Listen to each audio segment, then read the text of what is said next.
ये जिन्नियां शक्तियां ने सारिया ओमा का रूप ने।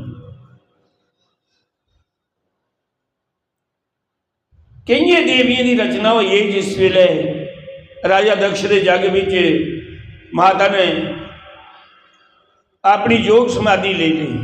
एकड़ी अग्नि बना ली, उसी जलाई नहीं सकती। उन्हें अपनी तपस्या करना अग्नि का करना अपना शरीर छोड़िया। तो जिथे जिथे जेड़े जेड़े अंग गिरे उन्हें उन्हें देवियों की रचना हुई।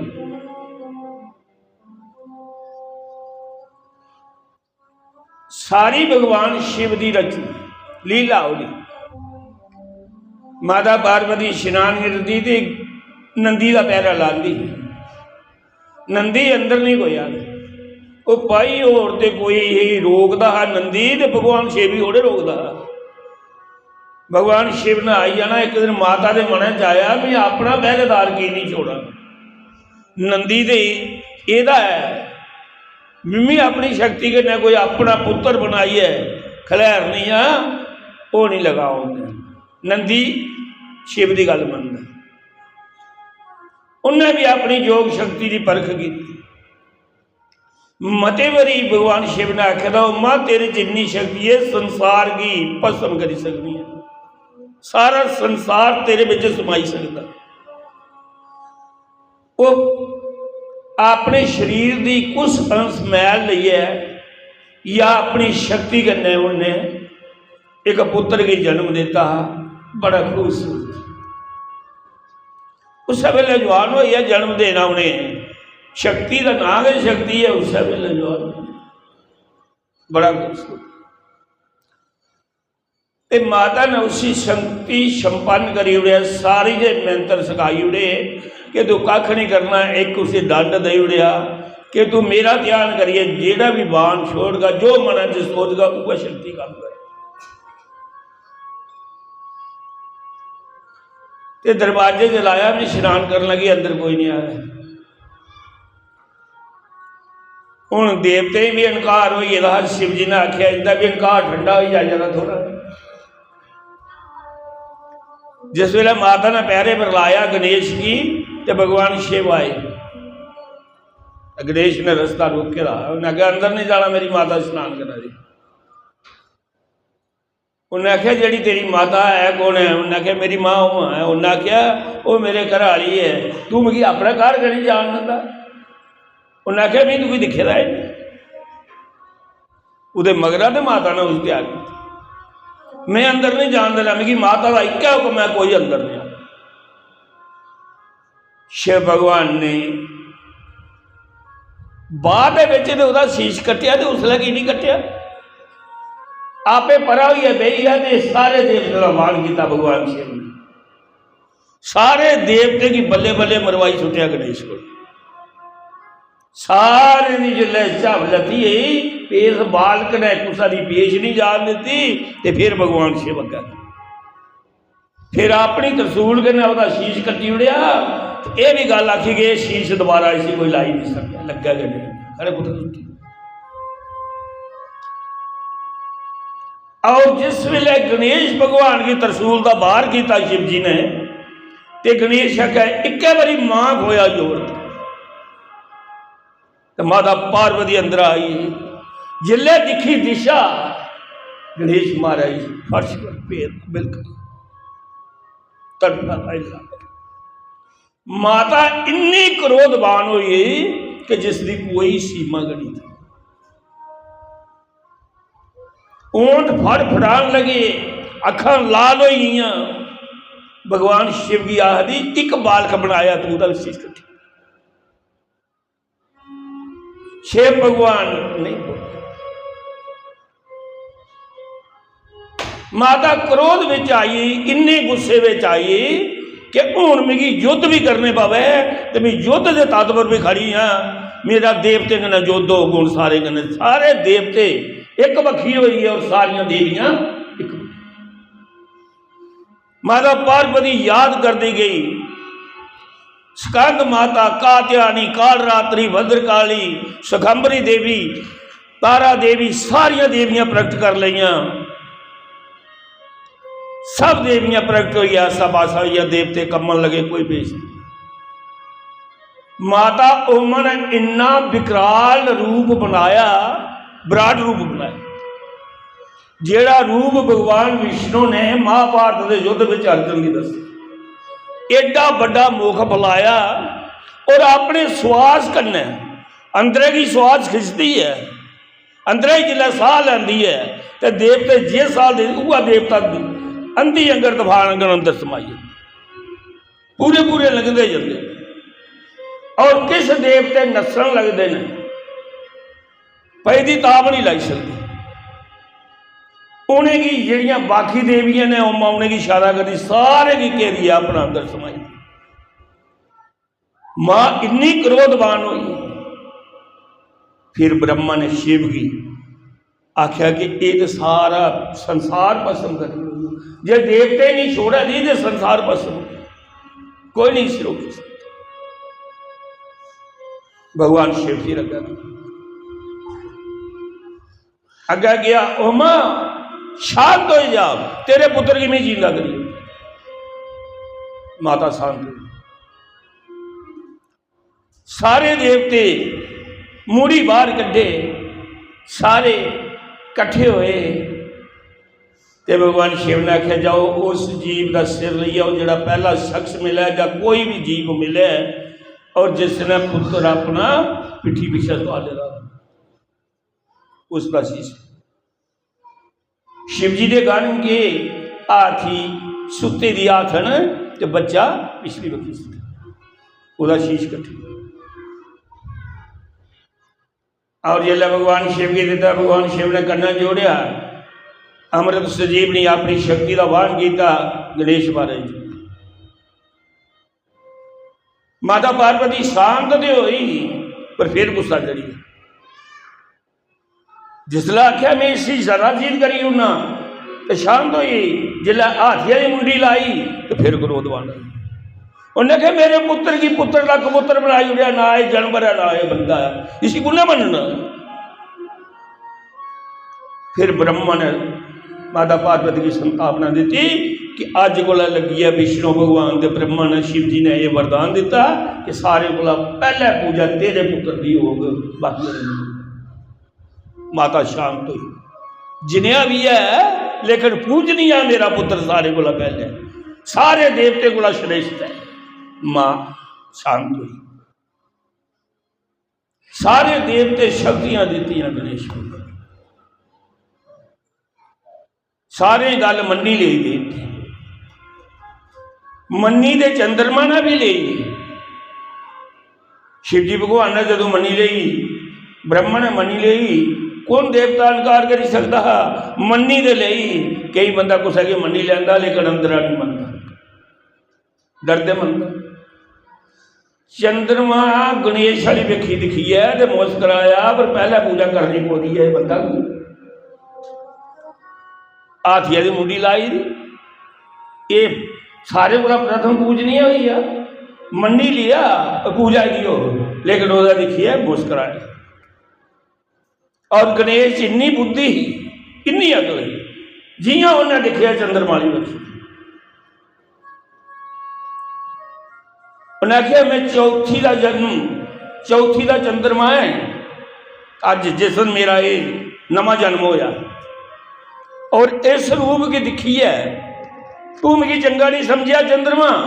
सारे देवते मुझे वरदान देते मनी लिया, फर्स्ट पूजा पहला पूजा मेरी मनी तो मैं गया लेकिन तू मना विचा नहीं मनिया मुस्कुराया।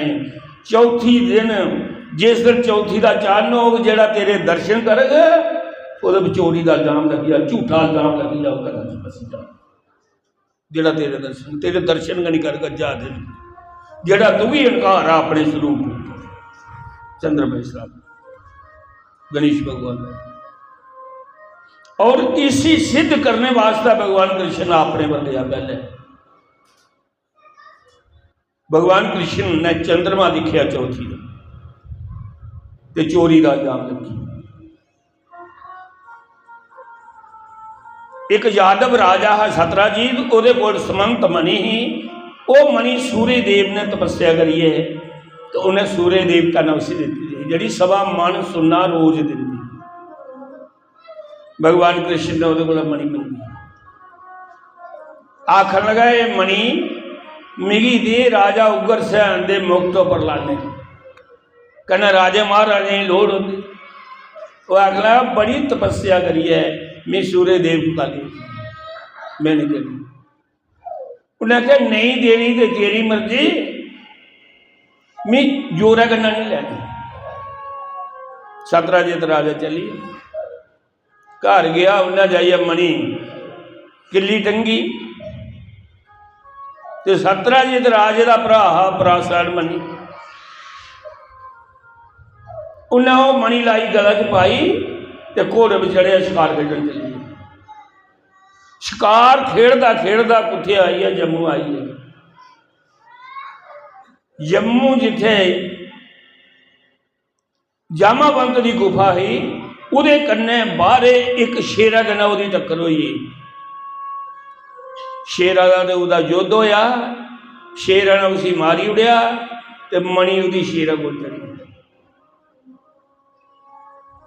युद्ध विच बड़ी टनकार कन्नै आवाज सुनी तो जामाबंद गुफा चो निकलिया। देखिया राजा मरीए का घोड़ा मरीए का वो मणि शेरा कोल। जामाबंद ने एक चमक कराई शेरा ही शेरा ही मार देना। जामाबंद से बड़ी शक्ति वो तृतीय युग का योद्धा उसका मुकाबला कौन करना। उन्हें शेरा की मारी उड़िया तो मणि ले मणि लिए गुफा च गया अपनी पुत्री जामाबंदी की ली। राजा जिला वापस नहीं गया तो सारे आखदे भगवान कृष्ण कोई नारायण का अवतार है। और सतराजित की रानी आखदी अवतार है सुहाऊ का सड़ मेरा देर मारी उड़िया उन्हें चोरी। मणि मंगी मेरे पति कोला उन्हें दी नहीं तो मेरा देर मणि पाइया शिकार खेडन गया तो उन्हें मारी उड़िया उसी चोरी धोखे कन्नै मणि उन्हें ले ली। शक पई जाना भी उन्हें मंगी इल्जाम लगी है चोरी। भगवान कृष्ण की पता लगा उन्हें कहा मेरी चोरी का इल्जाम लगी। हूँ इस इल्जाम की मैं दूर करना धोना है। चलो चलिए तुपने मणि पूछा वो सैना ली है आपे जम्मू आई। उसी तो सारा पता है लीला का आपे रची। जामाबंद की गुफा का बाहर पुजे जिसले जामाबंद की गुफा का बाहर पुजे देखिया उत्थे घोड़ा मरे का पेदा और राजे दी हड्डियां पेदियां शेर हड्डियां पेदियां। उन्हें आख्या भाई इत्थे गया मणि कुत्ते ये गुफा बिच कुछ नहीं जाना के पता अंदर के है। सारे की संगत दबाई भगवान कृष्ण ने कि मैं जदों मर्जी बाहर निकला तुझे अंदर नहीं आना। भगवान कृष्ण अंदर गया अगर जामाबंदी उसने वो मणि पाई दी चमका कर दी मणि राती बिच भी इलाज करा कर दी समंत। भगवान कृष्ण ने देखिया उन्हें आख्या ये मणि का इल्जाम मेरा ना लगे है ये कन्या मणि मिगी दी। वो आख लगी चुप करिए चली जा सोना बड़ा है तो खूबसूरत बड़ा है उम्र भी तेरी छोटी है जे मेरा पिता उठी बैठा ना तो उन्हें दूजा नहीं सकता। तो भगवान कृष्ण बोलिया मणि लेते बगैर तो भी जाना नहीं है भावें तू पिता अपने आपे ढवा ले। ये गल्लां करते जामाबंद की जाग आई है। जामाबंद उठा बड़े बेग कन्नै आया कृष्ण बरवला किया भाई भगवान कृष्ण कन्नै युद्ध होने अस्त्र शस्त्र का नहीं मल युद्ध थे क्योंकि वरदान दिते था उसने जामाबंद की तृतीय युग में आराम ने। जामाबंद ने मंगिया मेरा मुकाबला का कोई ना हमें लैंका च कुदे कन्नै लड़दा। एक दिन रावण आया संकल्प करिए मैं अज राम का सीज कट्टी आना बड़े बेग का आक्रमण किया। मिगी पता लगा कि संकल्प करिए आया रावण अज मैं इन्नी बेग कन्नै गया जाइए चंड मारी पुठिया तो रावण बेहोश हो वह रात वही रात पिछा ले। मेरे को कोई शास्त्र नहीं मेरी एक झंडा कन्नै रावण बेहोश हो चली गया। मेरा युद्ध का नहीं होया कुछ कन्नै राम मिगी पता नहीं लगा मेरी बाजू च कितनी ताकत है जहाँ मेरे कन्नै लाड़ घोल। अयोध्या जाइए जिला राज संघासन पर बाबा सारे ही विद्या करा सारे की किसी वरदान दिया था राम तो जामावंत ने मंगया मेरी बावें शक्ति कितनी है मिगी नहीं अंदाजा। उन्हें आख्या तू मेरी हूँ मदद की है, मैं तेरे कन्नै खुलदा चंगा नहीं लगता, पर जा तू मेरा बामन अवतार भी दिखेगा तो मेरा राम अवतार भी दिखिया है, हूँ मैं कृष्ण बनी आना, कृष्ण अवतार रही है, तेरिया बावें का जोर भी दिखो कितना कर तेरे कन्नै घुलंग और तेरे कन्नै रिश्ता भी कोई जोड़ इंतजाम। त्रै अवतार दिखे जामावंत।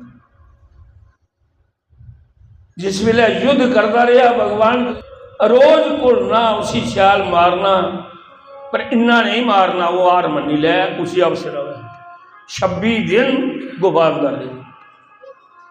27वें दिन भगवान ने लीला खत्म करनी ही, उन्हें एक हथा ने पकड़िया पिछाड़िया मारिया, जब छाती में बैठा जामावंत के प्राण कसी उड़े, तो जामावंत बोलिया मिगी कोई मारी नहीं सकता, सवाए राम दे मिगी कोई राय नहीं सकता, तू मिगी सच दस तू है कौन। तो भगवान कृष्ण मुस्कुराए मैं राम हाँ। उन्हें आख्या जे राम ही तो मेरी ओगड़ी भगती की याद करिए, मैं तेरे कन्नै किन्ना चिर रेह दा, किन्ना प्रेम हाँ, मिगी एक बारी दर्शन। तो भगवान कृष्ण भी छोड़िया राम बन। उन्हें आख्या माता सीता ओदे भी दर्शन करा, माता सीता भी प्रगट हुई, वो रूप छोड़िया वो भी प्रगट हुई, शेषनाग लक्ष्मण बलराम भी प्रगट कर उड़िया भगवान कृष्ण ने, जेडे गुफा अंदर है ही नहीं, त्रौने रूप से दर्शन दिते। उन्हें आख्या हूँ ये मेरी पुत्री जरा रिश्ते की गल ही कि रिश्ता नभांग, ये मेरी पुत्री जामावंती कन्नै ब्याह करी जाए तो मणि भी दाजा दी। भगवान कृष्ण ने वो मणि ली और जामावंती कन्नै गंधर्व ब्याह किया। एक घर वो पाओ गला जो दूआ दूआ जी इसी आखदे गंधर्व ब्याह, बाकी ब्याह घर का ही है। जामावंती के लिए बाहर निकले, बोलो श्री राम जय राम।